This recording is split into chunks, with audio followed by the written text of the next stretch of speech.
ध्यानमूलं गुरुर्मूर्ति पूजामूलं गुरुपदम् मन्त्रमूलं गुरुर्वाक्यं मोक्षमूलं गुरुकृपा मोक्षमूलं गुरुकृपा। सद्गुरु माता सुदीक्षा सविंदर हरदेव जी महाराज की जय। प्रेम से बोलिए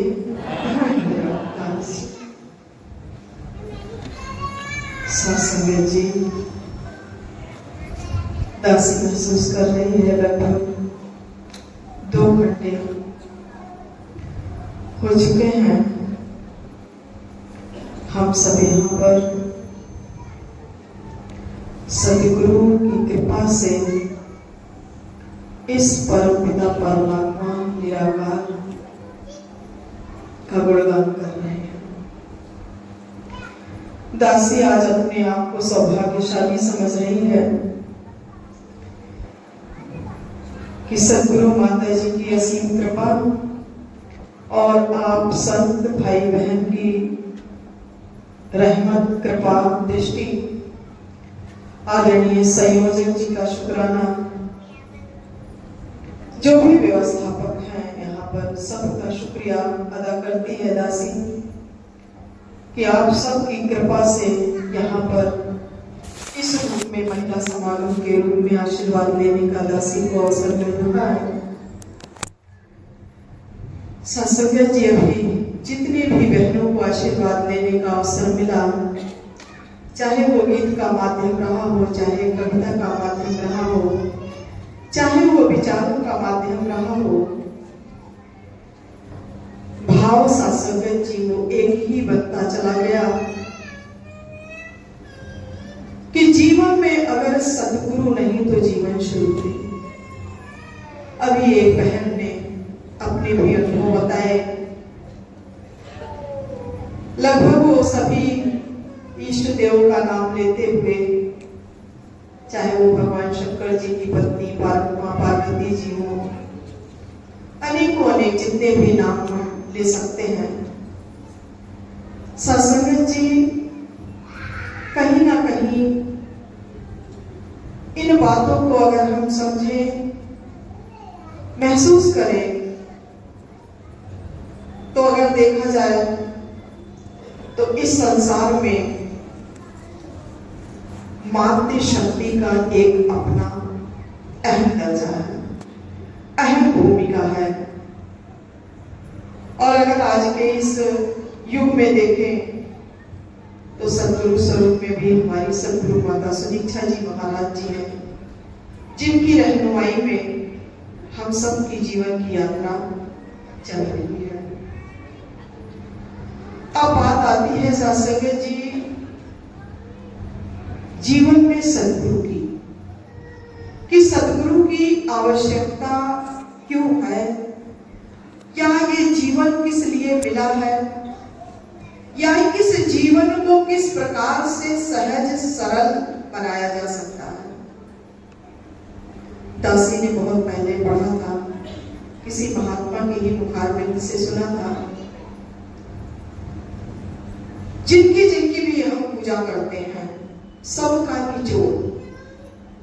संतों ने समझाया कि जो मन के मोह को दूर कर दे उसे मोहन कहते हैं, जो मन के विष को दूर कर दे उसे विष्णु कहते हैं, जो मन की दुर्गति को दूर कर दे उसे दुर्गा कहते हैं, जो मन की शंका को दूर कर दे उसे शंकर कहते हैं, जो मन के गुरूर को दूर कर दे उसे गुरु कहते हैं, जो मन के भ्रम को दूर कर दे उसे ब्रह्मा कहते हैं। इसीलिए सदगुरु के लिए ये शब्द लिखा गया है कि गुरुर ब्रह्मा गुरुर विष्णु गुरुर देवो महेश्वरः गुरुर साक्षात परम ब्रह्म तस्मै श्री। आज हम सबका जीवन, जितने भी भक्त संत बहन भाई यहाँ पर बैठे हुए हैं, सबका जीवन साथ संगत जी बहुत ही भाग्यशाली है। अगर जीवन में सतगुरु की कृपा ना हुई होती तो वो लाइनें की कौन पूछता था तेरी बंदगी से पहले, मैं तो एक बुझा हुआ दिया था तेरी रोशनी से पहले। बिल्कुल सत्य बात है। बाबा हरदेव सिंह जी महाराज जी के भी वो शब्द याद आ रहे हैं कि साहिब तेरी साहिबी हर घट रही समाए, जैसे मेहंदी पात में लाली लगी जाए। आगे से फिर संतों ने समझाया, जब भक्त कबीरदास जी को इस दात की प्राप्ति हुई तो उन्होंने भी अनुभव के आधार पर लिख दिया कि गुरु गोविंद दो खड़े काके लागू पाए बलिहारी, गुरु आपने गोविंद दी।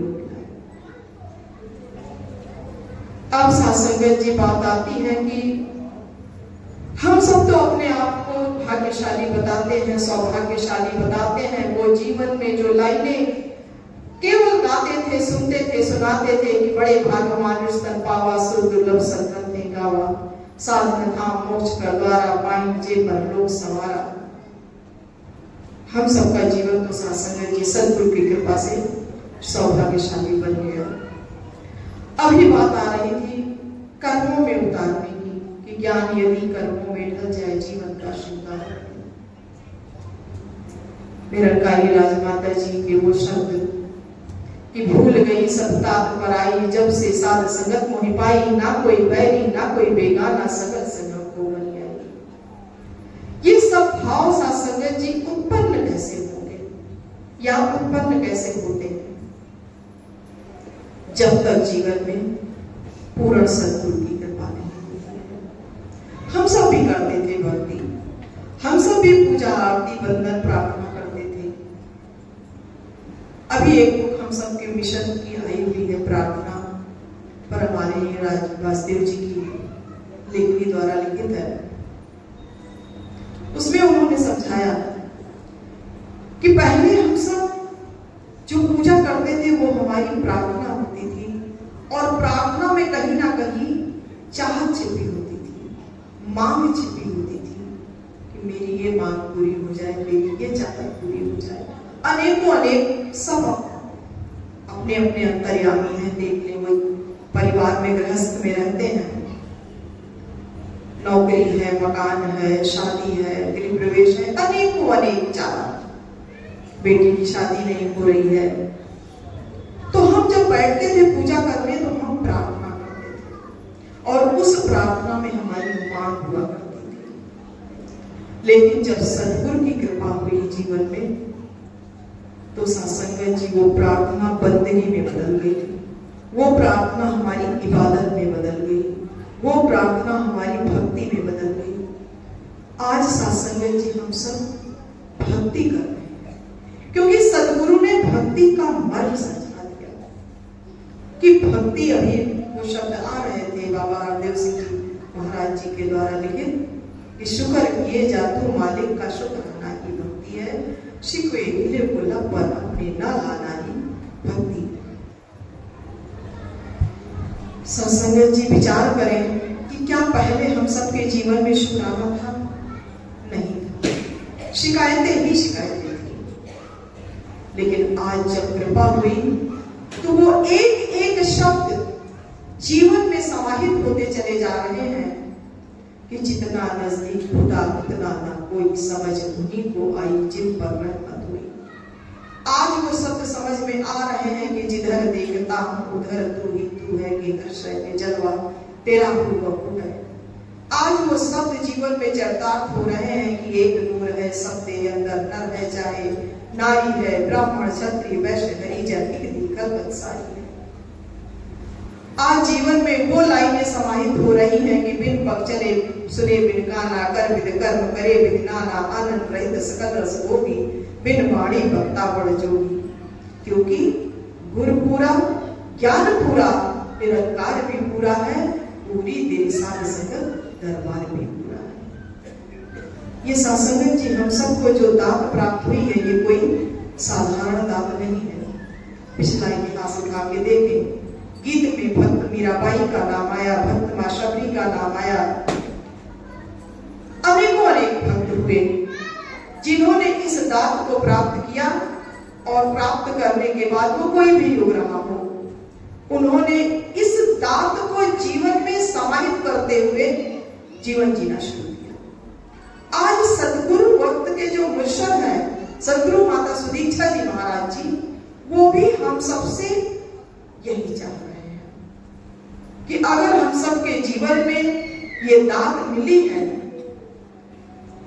यहाँ तो हमारे भाई भी बैठे हैं, हमारी बहनें भी बैठी हैं, वो बात अलग है कि यहाँ पर महिला समागम के रूप में हम सब आनंद ले रहे हैं, क्योंकि आज महिला समागम तो बहनों को भी बोलने का अवसर दिया गया। लेकिन साथ संगत जी विचार करें कि जिस घर में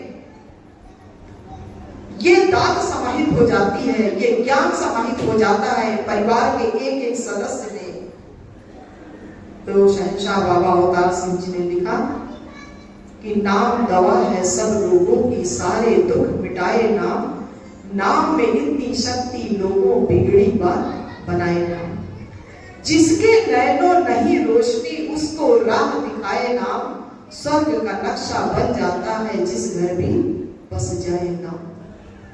अब साथ संगत जी हम अपने निरंकारी मिशन का केवल इतिहास उठा के देखें। परम आदरणीय जगत माता बुधवंती जी एक नारी रूप में, अब आगे बढ़े तो निरंकारी राजमाता जी, अपनी ममता में निरंकारी राजमाता जी का नाम हर समय जुबान पर आ जाता है। उसके बाद 2 साल सदगुरु रूप में प्रकट हुई सदगुरु माता सविंदर हरदेव जी महाराज जी, जिन्होंने साथ संगत जी अपना जीवन जी करके दिखाया कि गृहस्थ में रहते हुए भक्ति कैसे की जाती है, गुरुमत की राह पर कैसे चला जाता है। क्योंकि वो लाइनें याद आ जाती हैं कि मनमत डुबोए गुरुमत तारे, तो चलना मेरे मन गुरु के सहारे।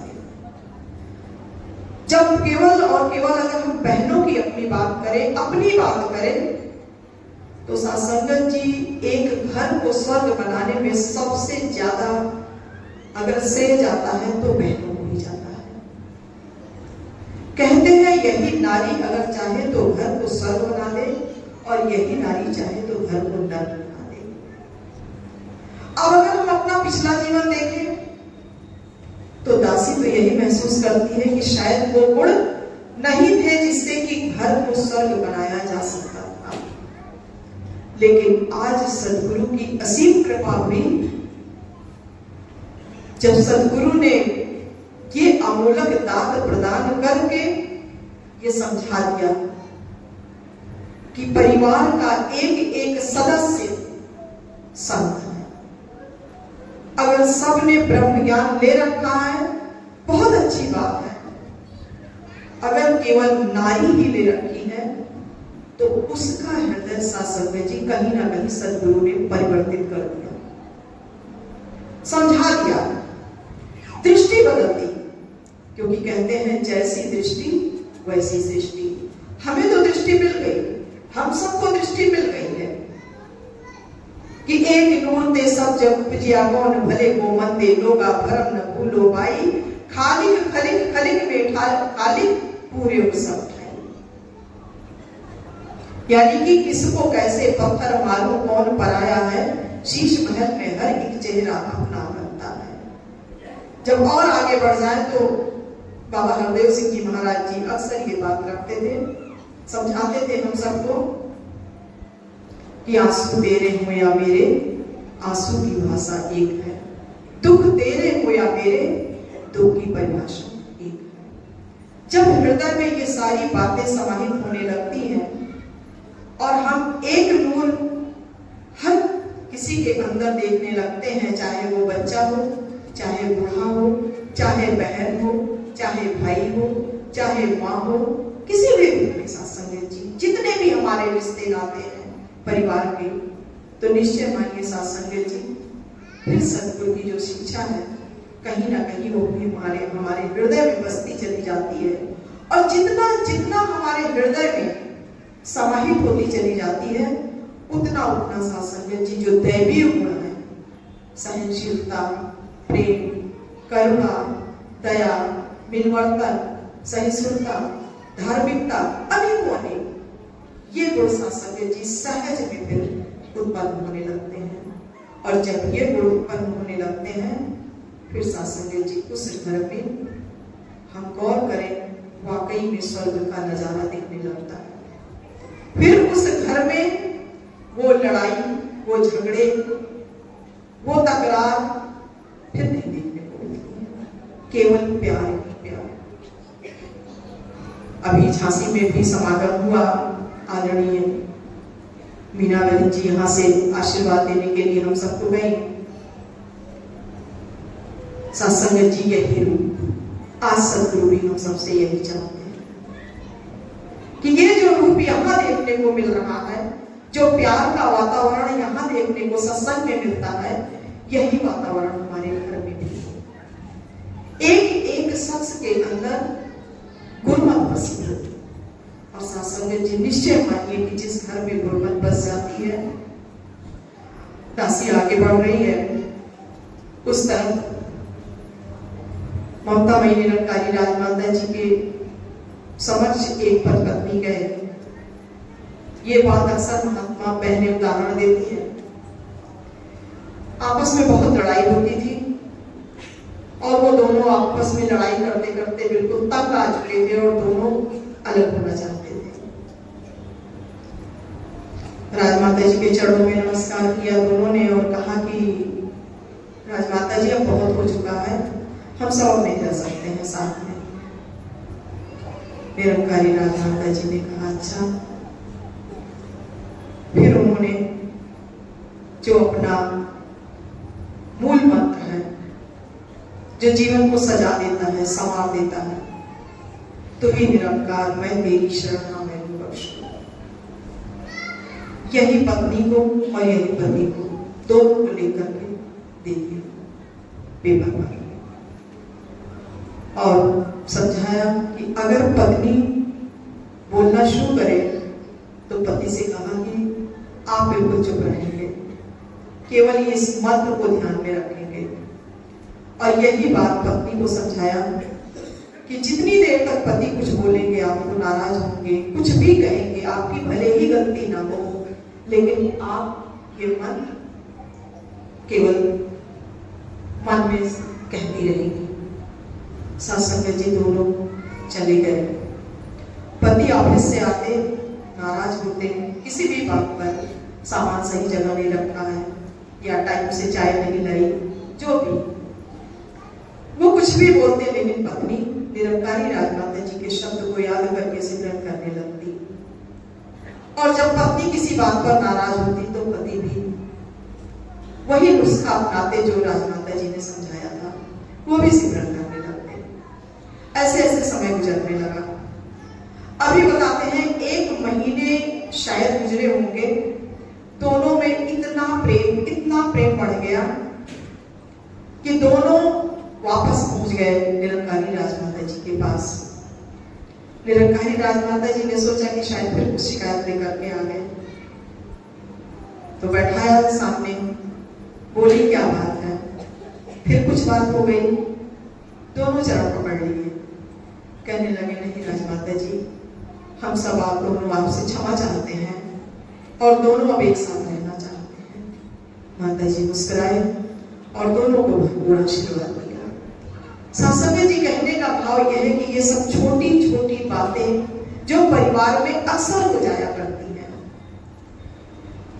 जब गुरु की कृपा हो जाती है, पूरा सदगुरु का ज्ञान बस जाता है, तो सत्संग जी ये जो जीवन की यात्रा है हमारी बहुत ही सुख में बीतने लगती है। दासी तो केवल अपना अनुभव जानती है तो आपके समक्ष रख रही है, बाकी तो जितनी बहन भाई यहाँ पर बैठे हैं, अगर गुरु की कृपा से सबने ज्ञान ले रखा है, इस दर पर जुड़े हुए हैं, तो दासी तो समझती है सबका जीवन इसी प्रकार से सुख में व्यतीत हो रहा होगा। अगर कहीं कमी है तो सत्संग जी केवल अपने अंदर झांकना होगा कि अभी कहाँ पर कमी है, खुद को विचारना होगा, खुद को आत्ममंथन करना होगा, खुद को चिंतन करना होगा। क्योंकि सत्संग जी अभी आ रहे थे, शब्द गीतों में भी, विचारों में भी, कि हम कितना भी विचार कर लें, कितना भी बातें यहाँ पर रख लें, सत्संग जी कुछ नहीं होने वाला। होने वाला तो तब है जब ये गुरु का ज्ञान, सदगुरु का ज्ञान हृदय में बैठ जाए और ये कर्म रूप में चलता चला जाए। क्योंकि वो लाइनें कि गुरसिक के बोलों में हरदम अपने गुरु की कहानी हो, प्यार हृदय में नाम जुआ पे उसकी यह जिंदगानी हो। गुरसिक गुरु की आंख से देखे, गुरु के कान से सुनता है, गुरसिक ज्ञान सरोवर अंदर हीरे मोती चुनता है। गुरु की मूरत मन में बसती, दिल में पर उपकार रहे, सभी समय हर हाल के अंदर जुड़ी गुरु से तार है। बस सत्संग जी, इनसे तार जुड़ी रहे। खास तौर से दासी फिर बहनों की तरफ इशारा कर रही है, क्योंकि दासी भी एक आपकी तरह नारी के रूप में ही है। अभी बात वही आ रही थी कि स्वर्ग का नक्शा बन जाता है जिस घर भी बस जाएगा। बहुत सहने की जरूरत होती है नारियों को। और अगर भक्ति की बात करें, जब हम समागम जाते हैं सत्संग जी, तो अक्सर देखें कहीं भी समागम होता है या सदगुरु की कृपा होती है, उनके दीदार के लिए बहनों की संख्या बहुत ज्यादा होती है पुरुषों की अपेक्षा। कारण दासी जो महसूस करती है अपने अनुभव के आधार पर, बहनों में भक्ति की भावना कहीं ज्यादा होती है। दासी क्षमा चाहेगी, महापुरुष उसमें कहीं अन्यथा नहीं लेंगे, लेकिन ये भाव बहनों में होता है। कहीं भी छोटी सी पूजा, कहीं भी छोटा सा प्रोग्राम, बहनें उस तरफ भागती हुई चली जाती हैं, भले ही घर का काम छूट जाए। भागवत गीता कहीं हो रही है, भागती चली जाएंगी। अभी सावन का सोमवार की भी बात आई, अभी नवरात्र भी आएगा, अभी गणेश चतुर्थी का भी प्रोग्राम होगा। अनेकों अनेक हमारे हिंदू धर्म में देखा जाए तो साल भर में बहुत सारे त्योहार होते हैं, लेकिन सत्संग जी जब जीवन में किसी भी बहन पर सदगुरु की कृपा हो जाती है, तो सत्संग जी सारे तीर्थ धाम आपके चरणों में, हे गुरुदेव प्रणाम आपके चरणों में।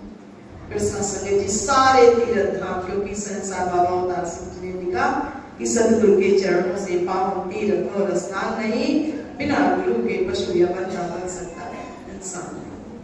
सत्संग जी सदगुरु की कृपा जिस भी इंसान पर, वो चाहे नारी रूप में हो चाहे नर रूप में हो, जिसके ऊपर भी कृपा हो जाती है, फिर सत्संग जी वो लाइनें जीवन से समाप्त हो जाती हैं कि दुनिया है जिसको ढूंढती शहर में और गांव में, कोई ढूंढे पर्वतों और जंगलों की छांव में, मुझसे पूछो हम बताएंगे खुदा का फासला, फासला जितना है तेरे सर और गुरु के पांव में। सत्संग जी वो जो फासला होता है दासी महसूस करती है, केवल अहंकार का फासला होता है। और जिसने भी अपने अहंकार को मिटा करके संतों की बात को मान करके इस दर पर सजदा कर देते हैं, पूर्ण रूप से समर्पित हो जाते हैं, सदगुरु को अपना बना लेते हैं, तो सत्संग जी सदगुरु भी उसको अपना बना लेते हैं। फिर उसका जीवन, बाबा हरदेव सिंह जी महाराज जी को लाइन याद आ रही है कि कहे हरदेव बिना माजी के मिलता कभी किनारा ना, सत्संग के बिन कभी किसी का होता पार तारा। फिर सत्संग जी के दर में जो मिला है कि हम सबके बहुत ही, कहते तो हैं कि हमारे कोई कर्म अच्छे होंगे, कोई कहता है कि हमारे हो सकता है कोई अवगुण चितारे होंगे, नहीं सत्संग जी कुछ भी ऐसा नहीं है, केवल और केवल ये सदगुरु का रहम करम है। सदगुरु ने तरस किया है, जो हम सबको अपने चरणों से लगाया है और लगा करके हम सबका जीवन सजा रहे हैं, संवार रहे हैं, और हम सबको उस ओर लेकर के जा रहे हैं जिसके लिए किसी सूफी संत ने लिखा कि दुनिया है जिसको, सत्संग जी क्षमा करिएगा, बाबा हरदेव सिंह जी महाराज जी के शब्द कि दुनिया एक सफर है बंदे, तेरा कहाँ ठिकाना है, कहे हरदेव कहाँ से आया, कहाँ पे तुझको जाना है। आगे से उस संत ने, सूफी संत ने लिखा कि आए हो इस जहां में, क्या काम है तुम्हारा, ठहरोगे किस मुकाम पे, लौटोगे जब दोबारा। सत्संग जी यही वो दर है जहां पर आकर के ये सारे लाइनों के जो उद्देश्य हैं वो पूरे हो जाते हैं। क्योंकि उद्देश्य ही इसलिए मिला है, ये उद्देश्य के लिए ही जीवन मिला है, मानव तन, जिससे भी कहते हैं कि मानुष तन अनमोल रे, माटी में मरोल रे, अब जो मिला है फिर न मिलेगा, कभी नहीं, कभी नहीं, कभी नहीं। तो शास्त्र में जो हमारे समय की एक सीमा होती है वो हम सबकी पूरी हो चुकी है, क्योंकि 11 बज चुके हैं। और सदगुरु का यही मार्गदर्शन, यही निर्देश होता है कि जो गुरु बोले वो सब करना, सेव कमाना सीखी है और राम रजा में राजी रह के शुक्र मनाना सीखी है। तो शास्त्र में जी बस जैसा गुरु आदेश दे हम काम वो करें, संतो हमें ये वर्द गुणगान हम करें। बोलने में कोई भी अवज्ञा हो गई हो तो दासी को बख्श लीजिएगा। एक बार फिर दासी शुक्रिया अदा करती है सदगुरु माता जी आपका, और लाख लाख शुक्रिया अदा करती है आप संतों का, भाई बहन का। ये दासी कम से कम नहीं तो यहाँ पर 20 या 23 साल के बाद इस रूप में तो दासी पहली बार यहाँ पर आई है, लेकिन चित्रकूट आना हुआ था 2003 में। तो दासी बस इतनी ही शब्दों से आपसे इजाजत भी चाहती है और यही आशीर्वाद बस मांगती है कि जैसा आपने अपने चरणों से बनाया है, जीवन की अंतिम श्वास तक तन मन धन से समर्पित होते हुए आपके चरणों में तोड़ मिल जाए, बस यही अरदास प्रार्थना है। प्रेम से बोलिए।